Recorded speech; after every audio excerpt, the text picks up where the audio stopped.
community. So I'm very happy to be back in my community. I've been travelling around the world for years, and I'm just finding my voice again within Byron Shire. And maybe if I get a chance, I'll talk a bit about that later. Thank you.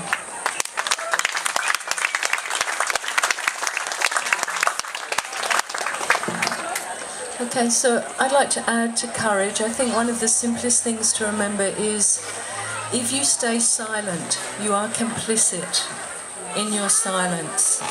And there's a fabulous poem or piece of writing from Germany during the Second World War where it says, you know, they came for the gypsies, they came for everybody, and eventually when they came for me, there was no one left because nobody did anything. So it's a very small phrase, but it's one I've spent my life living by. And so my thing is to call it, put it on the table, not to be complicit in that silence. Because with HIV, there was a whole movement which says silence equals death. And I think that's not that death's such a bad thing, but when you want to have it coming. The other thing I'd like to say is addressing the question, which is about key, that the key for me is to listen to my deepest knowing. So women are prone to call that intuition, but we all have it, and really it's the deepest part of ourselves that when our busy mind stops, if we listen to that, it can be a gut reaction, it can be just something that just, if you listen quietly, that little voice will tell you. And I really encourage you to sit quietly and listen to that and move from that place, much like the young woman probably, where it may mean a big change, it may not make sense, but it is deep within you, and really you know that that's where you have to go, that's the choices you have to make. And sometimes that's not easy, but it's sort of always worth it, because you're following your heart, but you're really listening to your deepest voice. And part of community for me, by doing the ceremony once a year for the Day of the Dead, which is a cultural change, which is not based on South American, it's not based in a religion, it's not based in any other culture. It's a North Coast response to the way we live our lives, to creating a death style, to offer that up for everybody so that when death, if you die from a trendy disease, like HIV, breast cancer, anything like that, you have a day. But lots of us don't die from things like that. So it's a day to honour anybody that we love, even that is, if that's a stillborn baby 30 or 40 years ago, or it's your parents, or it's your children, where after a few years people have forgotten that.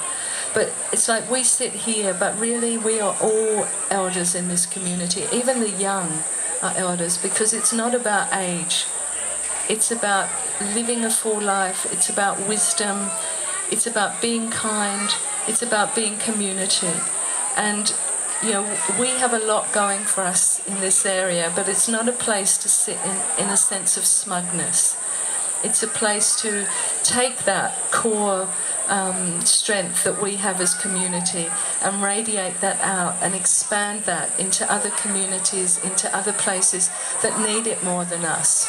Because we have a great sense of community here, with lots of subcultures, but together we come. And so, for me it's about being strong enough to stand up, sometimes against the flow, and taking that courage in your hand and stepping out of this very safe environment that we have here and going somewhere else and growing something into a harsher environment. Thank you.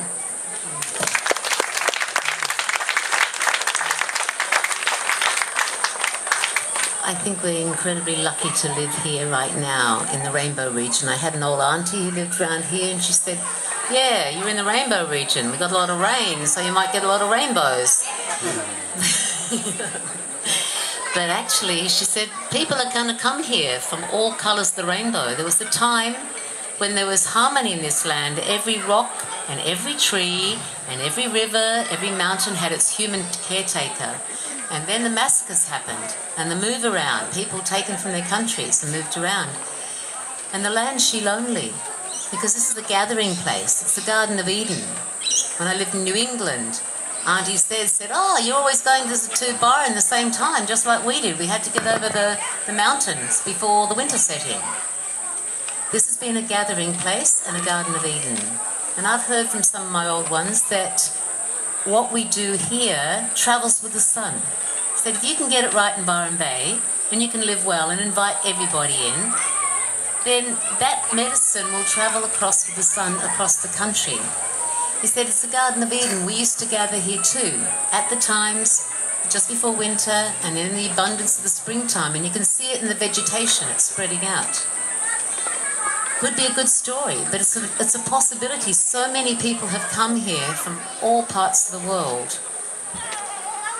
She said, the last thing she said, well, you know, a rainbow, if you separate all the colours out, it's not a rainbow. You've got to remember, it's one. So we have an opportunity in the medicine of this country to remember the unity in our community and to honour that gift of being here in such a place of abundance.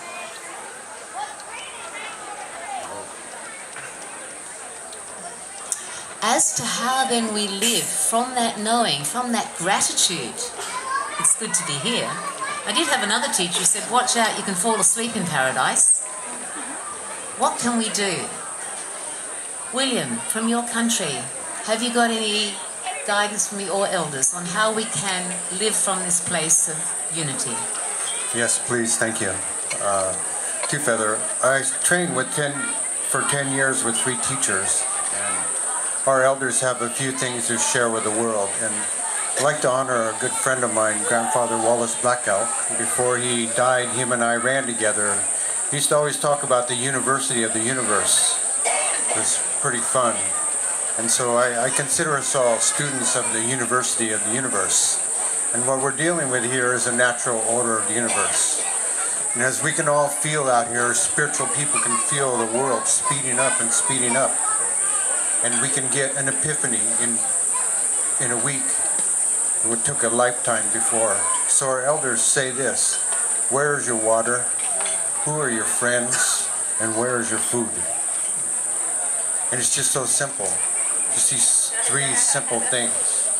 And what a beautiful community I see up here. I've been to over 50 countries and 14 times around the world. And the sense of community here is just like, it's beautiful. So like the moth in the nighttime that goes to the light, and you ask the moth, Mr. Moth, why do you go to the light at night? And the moth says, I don't know, that's what moths do. And also, the issue of world peace is really coming up in the limelight here. So I have a booth back here where I'm doing healing work, and if anybody has suggestions about world peace, please come to my booth and share them. I would love to take them to the world. But for those of you who were here yesterday, bear with me. But this is what our elders asked to share around the world here about world peace, and that is to take the war policy makers and give them another job and replace them with grandmothers, and let the grandmothers make the war policy for all people. And when the grandmothers make the war policy, they're thinking about their grandsons going to war and giving their lives, and they also think about who will feed the granddaughters when the grandsons die in the war. And there's basically 2 types of medicine in the world. There's a grandfather oak tree medicine, and there's a grandmother willow medicine. So the grandfather oak tree is very big and very strong, but it can be blown down when these new hypercanes that are coming up, 240 mile per hour winds. You can blow down an oak tree, but it's very difficult to blow down a willow, and we call that the grandmother medicine, because when the wind blows, the grandmother will bend, and when the wind is finished, the grandmother will go back up to where she came from. And there in the world, there's quite a few matriarchal systems, and a lot of people are not aware of this, but many Apache tribes are basically matriarchal. Yeah, absolutely. And in Japan, they have Indians called Ainus, and they are a matriarchal society. Anybody here from Japan? Anybody here from Japan? Nobody? Well, if you ever get a chance, go to northern Japan and Hokkaido region and visit these Indians. I would just like to conclude by saying that what a beautiful thing to have such organizers that work day and night without sleep and without food. Would please like to just give a hand to all those that sacrifice so much to see to it that we can have this kind of gathering, please. Yes. So again, it's an opportune time to thank Alex and Katie and Alison for all their incredible inspiration to say, let's see if we can raise the spirit among them and celebrate at the same time. And you remind me of the Hopi prophecy. Yes. There's a river flowing very fast. And the elders, and some say, wow, it's too much. The river's flowing very fast. The times are changing. And the elders say, let go of the banks. Let go of the known form. Go with the river. Go with the flow. Come together. The time of the lone wolf is over. Gather yourselves. Everything we do now must be done in sacred ceremony and celebration. We are the ones we've been waiting for. And just on a closing note there, we're at 2 o'clock, I'm giving a lecture on science and faith. Because even though us faith people speak faith language, there's also a science language. So the more we can open our folds and bring these science people into our ranks, they want to come. We just have to talk to them in scientific terms. So for 90 minutes, I'll be discussing this in the hall down by the high school. What's that called? The drill hall. So if you feel guided at 2 o'clock, come and listen. Thank you very much, Dunjo. From the audience. I'd like to open it up now to. You're right there, Jimmy. Yeah, Oh, you want to have a. You want to I have a, do have a question, yeah.